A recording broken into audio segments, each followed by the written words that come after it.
15 अगस्त स्वतंत्रता दिवस। 15 अगस्त 1947 को भारत ने ब्रिटिश शासन से आजादी पाई। इस दिन भारत एक स्वतंत्र देश बना और अपनी किस्मत खुद तय करने का अधिकार मिला। 1857 से लेकर 1947 तक कई क्रांतिकारियों, आंदोलनों और बलिदानों के बाद ये दिन आया। ब्रिटिश सरकार ने भारत को स्वतंत्र घोषित किया और सत्ता भारतीय नेताओं को सौंप दी।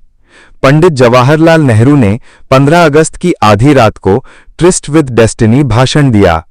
मुख्य समारोह। दिल्ली के लाल किले से प्रधानमंत्री तिरंगा फहराते हैं। पूरे देश में स्कूल, कॉलेज, सरकारी संस्थानों में झंडारोहण और देशभक्ति कार्यक्रम होते हैं। महत्व। ये दिन हमें याद दिलाता है कि स्वतंत्रता आसानी से नहीं मिली, बल्कि लंबे संघर्ष और बलिदान से हासिल हुई। 2. 26 जनवरी गणतंत्र दिवस।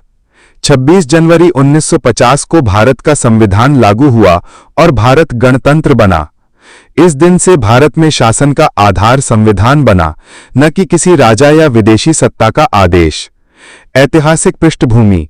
26 नवंबर 1949 को संविधान तैयार हो चुका था, लेकिन इसे 26 जनवरी 1950 को लागू किया गया। तारीख 26 जनवरी इसलिए चुनी गई क्योंकि 1930 में इसी दिन भारतीय राष्ट्रीय कांग्रेस ने पूर्ण स्वराज यानी पूर्ण स्वतंत्रता की घोषणा की थी। मुख्य समारोह।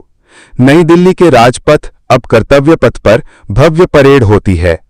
परेड में सेना की ताकत, सांस्कृतिक झांकियां और देश की उपलब्धियां दिखाई जाती हैं। राष्ट्रपति राष्ट्रीय ध्वज फहराते हैं और सलामी लेते हैं। महत्व। ये दिन बताता है कि भारत अब केवल स्वतंत्र ही नहीं, बल्कि लोकतांत्रिक गणराज्य है, जहां जनता का शासन है और कानून संविधान के अनुसार चलता है।